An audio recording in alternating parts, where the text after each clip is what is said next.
This is the Brilliantly Branded podcast, a safe place to have a voice and talk about branding and all the reasons that bring a brand to be brilliantly branded. I am your host, Maria Lucia Romero, a woman empowering other women, and I am welcoming you to this journey of learning and inspiration to build awareness around the world of business and the world of brands. This is the Brilliantly Branded podcast.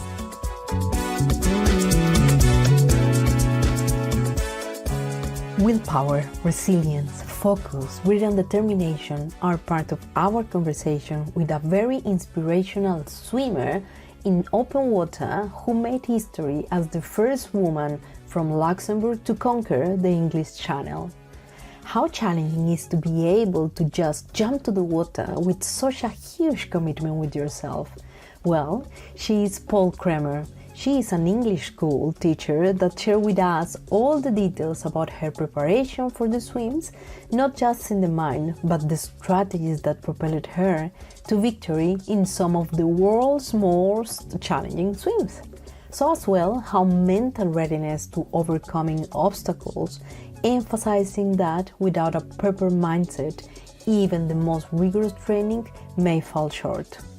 So beyond the waters, Paule's charisma and wealth of lessons spreading her wisdom both in the classroom and in the swimming drove me a good sense of achievement after realized she is empowering her students, inviting them to join her in weekly swimming sessions and fostering a community of strength, determination and growth. Well done, Paule. This is amazing. So come and join us in this episode and then you will feel inspired by her story and determination. Welcome one more time to the Brilliantly Branded podcast.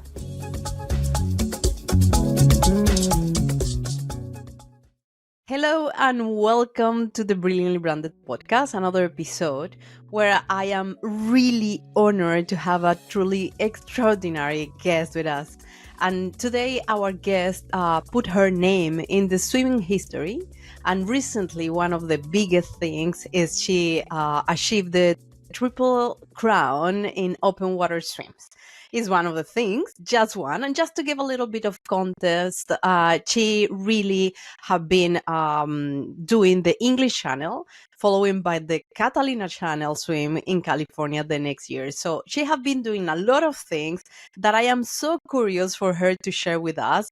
So of course, I wanted to invite her to introduce herself and give us a little bit more of context about who she is and all the stories that are around that. So Paule Kremer is our guest today. So Paule, welcome to the Brilliantly Branded podcast. And my first question is, could you please introduce yourself? Hi, first of all, thanks for having me, Maria. Well, how can I introduce myself? So basically, you said most things. People do know me from channel swimming, predominantly because up to now, I'm the only person from Luxembourg to have done the 3 swims that you just mentioned. Otherwise, in my kind of private life, I'm an English teacher. So that's what I do for a living. I'm not a professional swimmer. But yeah, I do swimming for fun, if you can call that fun. Yeah, Well, that's basically it. doing that for fun, but having those achievements is already something that we, I want to learn from, because I think is doing all the things that you have done, like doing the English Channel, the Catalina Channel, for me is impressive because this is not your profession. I mean, you have been not actually doing that your entire life. You're an English teacher. So actually, how have been you really shaped this career of as a swimmer, because at the end is that during your experience doing that? I mean, at first, I wasn't really an active kid, so I did a lot of music, and that was basically it. I wasn't into sports. I went to uni, and at uni I started running. And in England, I joined a running club that also had a little triathlon kind of section. So I did train with some of those people who did triathlons, and then I thought, oh, maybe I could try and do a triathlon. And then because I had signed up for one, I actually had to learn how to swim front crawl properly. I mean, I could swim from swimming lessons at school, and because I did swim quite a bit with my father when I was younger, but I had never really learned to properly swim front crawl. So I joined them. So I did triathlon for a couple of years. I did some running races. And then coming back to Luxembourg, there was an Italian living in Luxembourg who had tried to swim the channel a couple of times. And he was also a member of the triathlon club I was in. And he had another slot for a solo swim, but he knew he couldn't manage it because of the training load. So he decided to do a relay, and he asked me whether I would like to be part of the relay. And that's really how I got into channel swimming, because I really enjoyed myself during the relay. And then I thought, oh, maybe I could try and do it myself. And that's what I did the year after. So that's how I got into it. It's a bit of a long story, but I'm not really an athlete from like birth. I wasn't active as a kid or into sports at all I, before. I love when you say that because it's like really I consider you as a really point of admiration and inspiration as an Oh, thank athlete you. because well all the things that you have achieved is speaking by themselves, and one of the things is building this mental strength that is probably one of the things that you are wondering, and that I will love you to share with us how you did that, because it's part of the lessons learned in all this process, especially coming from not a background of athletes or doing that your entire life. So if you can share with us something about that. Um, in channel swimming, a lot of people say that training for a channel is 20% physical and 80% mental. So if your head is not in it, you won't make it.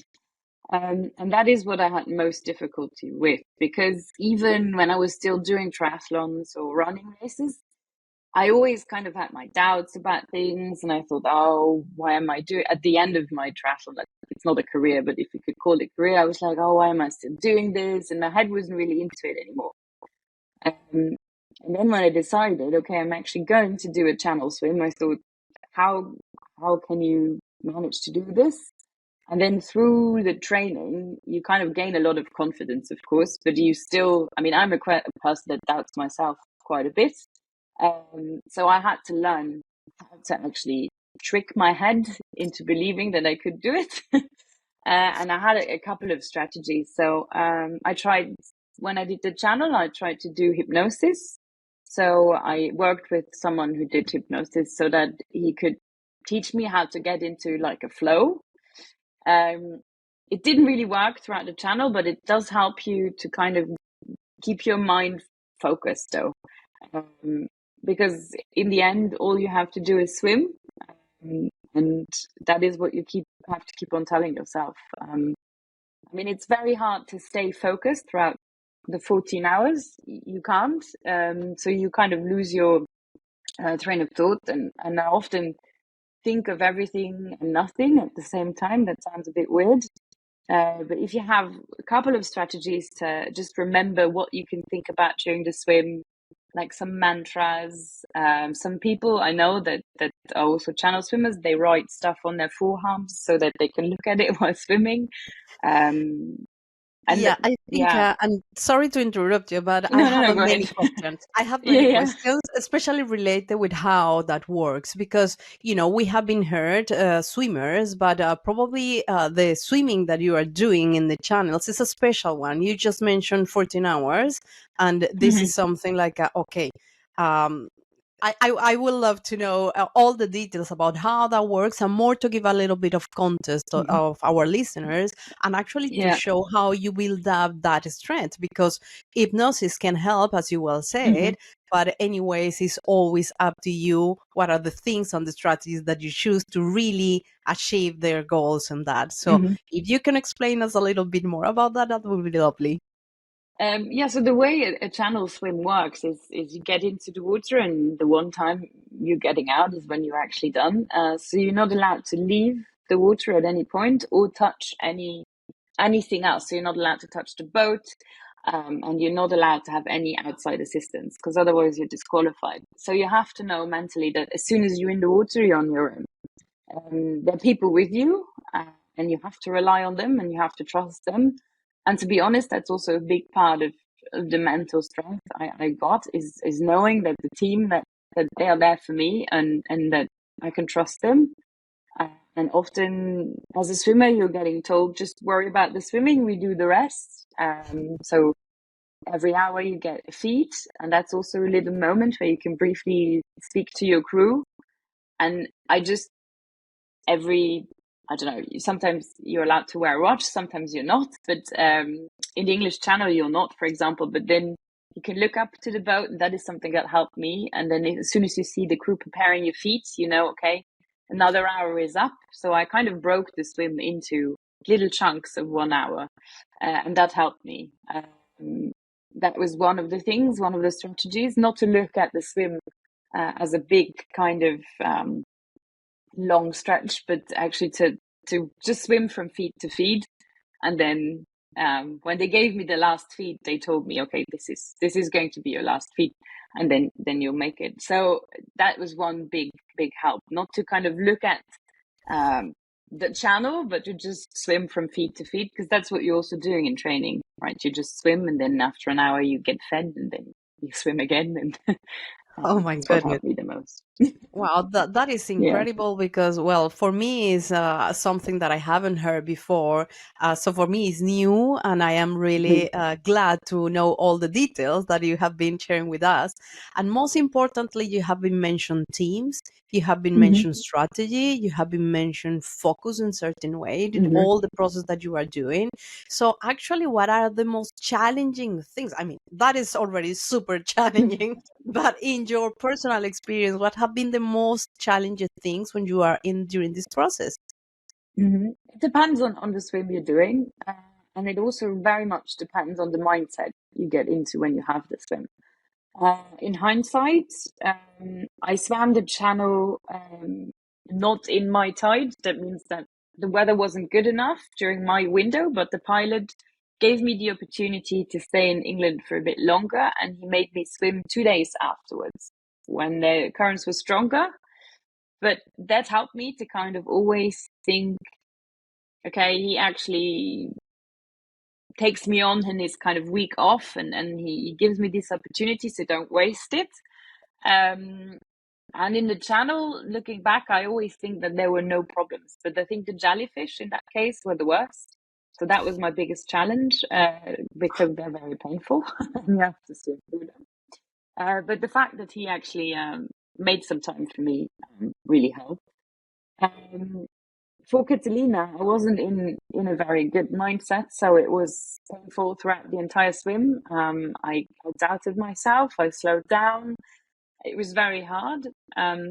But basically, because in my head, I'd always thought swimming to Los Angeles would also mean swimming with a lot of dolphins, which happens to a lot of swimmers, but there were no dolphins, and I couldn't see the coast. It was very foggy. It wasn't very sunny because in my head, I was doing this Californian swim with sun and dolphins. So that was the worst part, but that was entirely my own fault because I should have known that the conditions could change. Um, in New York, I have to say I didn't struggle at all, even though I had digestion problems and I wasn't feeling very good. I was sick throughout the entire swim. I had to throw up quite a bit. Um, I just enjoyed myself because of the scenery. So weirdly enough, the swim, I wasn't physically the worst shape because I couldn't keep my feet in. I enjoyed the most, but basically because you got to see New York from such an impressive angle and swim around Manhattan Island. And I just thought that's a massive privilege. Mm. There's a boat with you. I had the NYPD had a boat, a massive boat behind me. So they escorted me all the way around. And I thought, what a privilege to be swimming here. And being a very special tourist around Manhattan. Well, So yeah. this produce goosebump on me, when you say that it was at swimming with the dolphins and these kind of things. But that means as well that you need to deal with the environment and with all the Mm-hmm. things that are happening in the meantime that you are swimming. I mean, mental is everything in here, Hmm. but as well, I can imagine the temperature of the water, all those things. Yeah, swimming with another things around, that could be very challenging. I mean, how Hmm. do you really manage and being sick and still achieving that? I mean, how you can explain that you do that? I mean, this is like a superpower for me. Yeah. Sorry. um, it's all training, really, because like cold water, you can actually get used to it. Weirdly enough, and that is something you do in training. Like you start swimming, I swam in Dover in England, and you start swimming there when the water is, I think, 9, 10 degrees. And when I swam the channel, the water is 16, 17. So you get used to the cold. I also had to put on a bit of weight to support the kind of water temperature a bit better. Um, that was one kind of aspect. Um, as for the elements, my Catalina and my channel swim both started during the night. And that for me is always the most challenging bit because I get tired and I do fall asleep while swimming. You don't sprint, you don't swim very fast. And that also means that it's very monotonous and you can fall asleep. And both times I got coffee and Red Bulls to help me keep awake. Oh, Jesus. Um, but then when you are awarded with a sunrise, swimming into the sunrise is always nice. So that gives you a boost, really. So um, I do also prefer cold water to warm water because New York, the water temperature was 27, 26 degrees. And I didn't like it. So at that time, they put ice in my feet. So Oh, that's how I managed to deal with kind of the conditions. I yeah. was lucky, none of my swims, it was raining. It was raining a little bit during the last bit of my channel swim, the English channel. Um, but I didn't care. Um, So that with was that basically you, all. yeah, with that you explained to us, you can train your physical Hmm. discomfort. Yeah, Actually, it's yeah. that is incredible because Hmm. sometimes, and especially we with this is beautiful weather in Luxembourg. Sometimes it's like well, get out, and the cold, the gray or whatever is something very difficult. Even I have heard people that say, well, my day is completely out because the day is gray, and how I'm going to deal with that. But Hmm. seeing you as an example about how to train the physical discomfort in front of Hmm. a competition is something really remarkable, Paul. I think that what you have been done is very inspirational for Thank you. everybody. I mean, personally, for me, is something incredible because you have had the opportunity to challenge even yourself. And challenging yourself is something that probably we don't realize when we are doing that. But then when we achieve all those things, is part of these things that we are receiving in a very good way.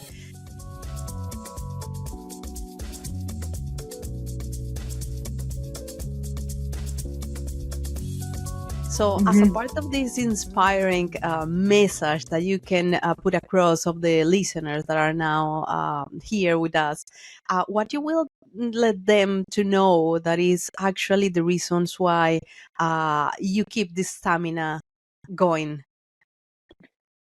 Um, why do I keep going? A lot of people always ask me why. Why do you even do this? I think it's just to see how far I can kind of test myself, and also how far I can go. And also because I just believe that if anyone puts their mind to wanting to achieve something, I think they can. You just have to be prepared to face a certain discomfort and to live with that discomfort, for, no matter how long your swim will take. But you can basically train yourself to do pretty much anything. That I think is the most important, and I always want to see how much that is, right? Yeah. So that And is and why. what about resilience? Because every time Hmm. when you do that process and you stop, uh you have to do a decision. I mean, or continue or Hmm. stop, or Yeah. how I really use the resilience to fitting myself and continue doing that. How do you use resilience during this process? Um, I always thought I swim the channel and then I'm done. But then, weirdly enough, you're done, and then you suffer for a bit, and then you recover, and then you think, okay, what's next? And I think I'm a person that always asks themselves, what's next?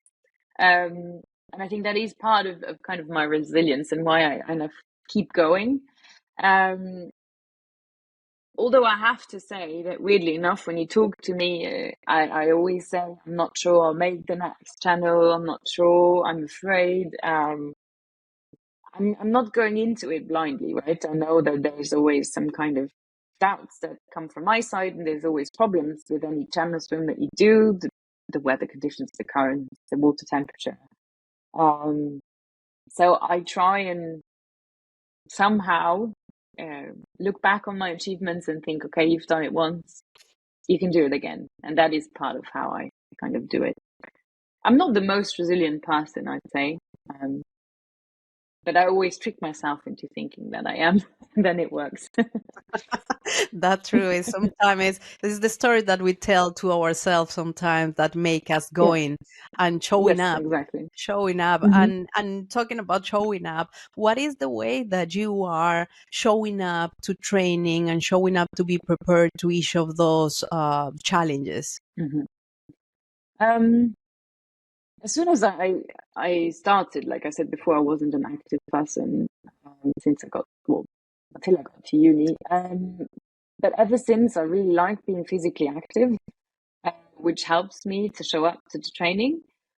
But I'm also someone, and that is also something that has changed, that when I'm tired, I miss a session, and it's fine. I don't beat myself up because of it. I'm also older now than I was at uni. Like, I can take a day off without thinking, oh my God, my shape is going to disappear.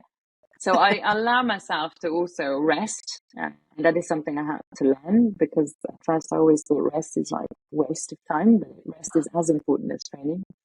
And I've never had any other motivational problem. Like, I really like going to the pool. I have a coach that writes me very good training sessions, and I always enjoy myself. I think when other people look at my training sessions, they probably think, oh my God. Um, but I don't know. I just like putting in the work, and also I don't want to have any regrets later on and saying, oh, you haven't done most sessions because you didn't want to, and then feeling underprepared. But yeah, that's basically what I do. I just try to show up for myself. Yeah, correct. Yeah. You talk about be motivated as well. Mm-hmm. But what do you think? Because personally, for me, motivation is one of the things that make a move on many things in the world. But Mm-hmm. what happens when we don't have motivation? In my personal opinion, there is something that move us forward that Mm-hmm. actually is the willpower that will never decide if you are motivated or not, if you are or not, even the discipline as well. So Mm-hmm. this is the three things: the motivation, there is the discipline, but for me personally is the willpower. What about Mm-hmm. you? I agree. Like before, I said, if you look at the channel swim, and you have to divide it into chunks. And I think one way to keep your willpower and your motivation up is also, you have to have the end goal somehow. But often that's so far away that you could say, oh, it's still a couple of months to go. I don't have to show up to training. That you have to set yourself some smaller goals as well. Like with anything in life, I really think that it applies to not just sports, but most of the projects that anyone actually tries to achieve. So yeah, I always look at, like, I don't know, my training blocks, and I think, okay, this is 4 weeks of like building block, and at the end of that, there's one step more towards the goal, and I think it's setting smaller goals that actually help more than Wow. looking at the big end goal, because otherwise you're overwhelmed, and either overwhelmed by it, or you just think, oh, it's still too far ahead, and I don't have to think about it. Yeah, Yeah. exactly. But nowadays, how are you managing the training time? Because, to Mm-hmm. be successful in something, you need to really practice and training and this kind of thing. So now, how are you Hmm. dealing with the training periods to be prepared for the next competition and your Hmm. job, for example? How do you manage that? Yeah. I work at a school that is a full-time school, so we are there from 8 to 5 most days. So I basically work office hours, um, and then afterwards I head straight to the pool.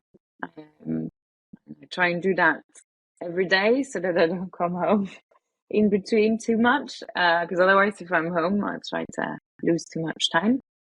And then, yeah, as soon as I'm back home, I try to do my stuff for work. I get a lot of things done at school already. Fortunately, we have offices at our school, so I'm often done when I leave school, um, and then I can just focus on my swim. Um, at the moment, I'm swimming only 5 times a week, so I'm not swimming that much. Um, and when I have to ramp up the training, I'll go before work, so that's also nice. So then, I swim and then I get to focus on work. But I have to say, oftentimes, yeah, my social life, people around me have to accept that often either if they want to spend time with me, it's after training or at the weekend because I'm often too tired to do anything after training. I like to join people for dinner because I always need to eat. But that's Really? basically it. Yes. Wow, that is Yeah. incredible. But yeah, unfortunately, you can't really have a full-time job and, you know, do have a full social life and then also train. But luckily also, I mean, as a teacher, the holidays. Yeah. So now I try to balance out my social. Well, that I have to say that I thank you actually for getting the time to do this interview with me because it's really I know that you have a full agenda and it's not only that is wanted to share your experience that I know Hmm. that is going to really make a lot of people learn something and get something out of that.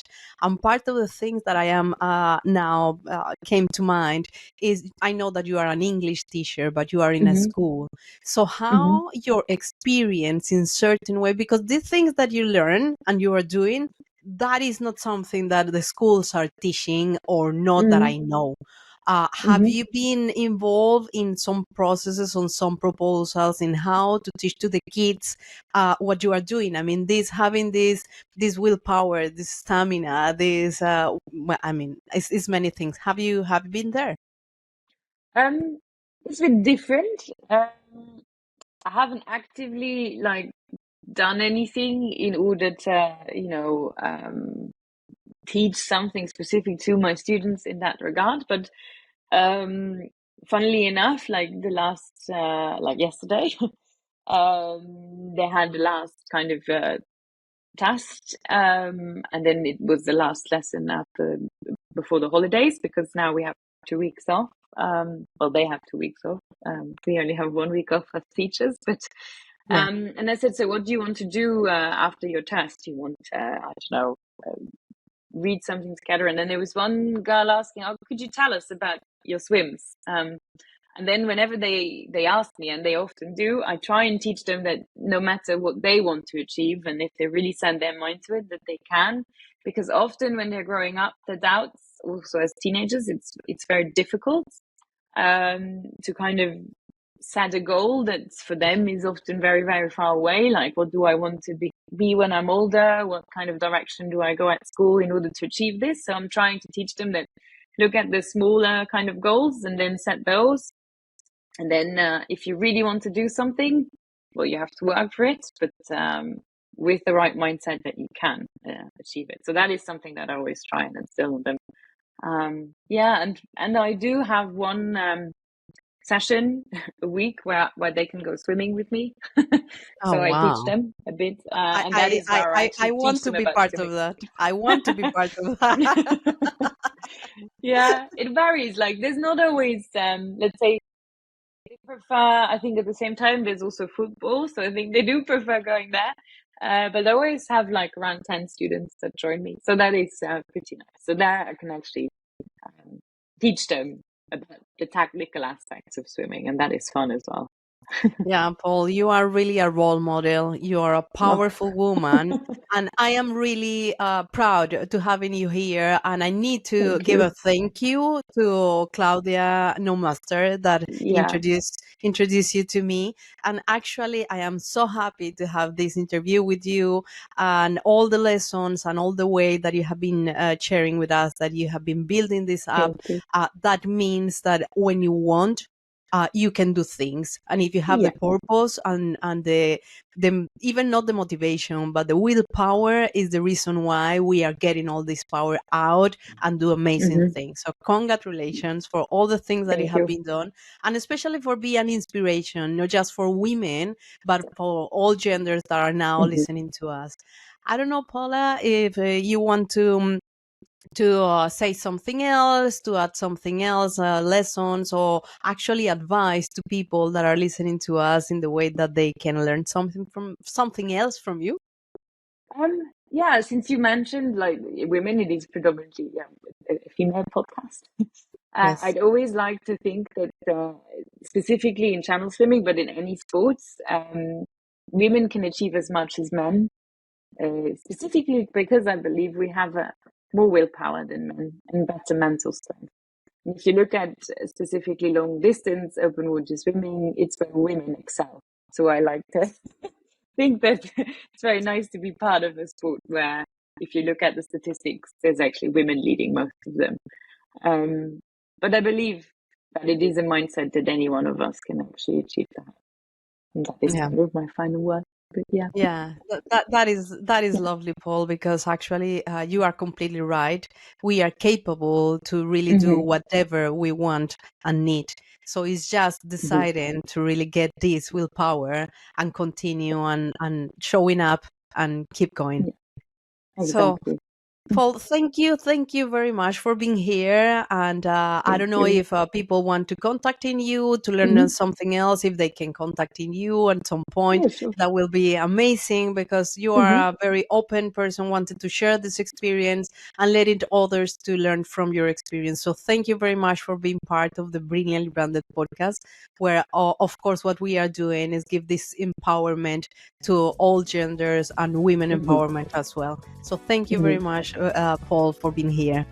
Yeah, thank you for having me and being able to share all of this with you. Yeah, thank you very much, Paul. Thank you. We hope you have been inspired by this content and join us for future episodes of the Brilliantly Branded podcast.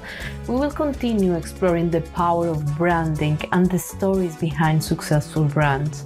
And remember, if you know a woman who has built a successful brand with a unique approach and a story to share, please refer them to our podcast. We would love to learn from their experiences and share their story with our listeners. Stay tuned for most episodes of Brilliantly Branded, and don't forget to follow us on Instagram, LinkedIn, on our YouTube channel for more branding insights and women empowerment. Until the next episode, ciao ciao.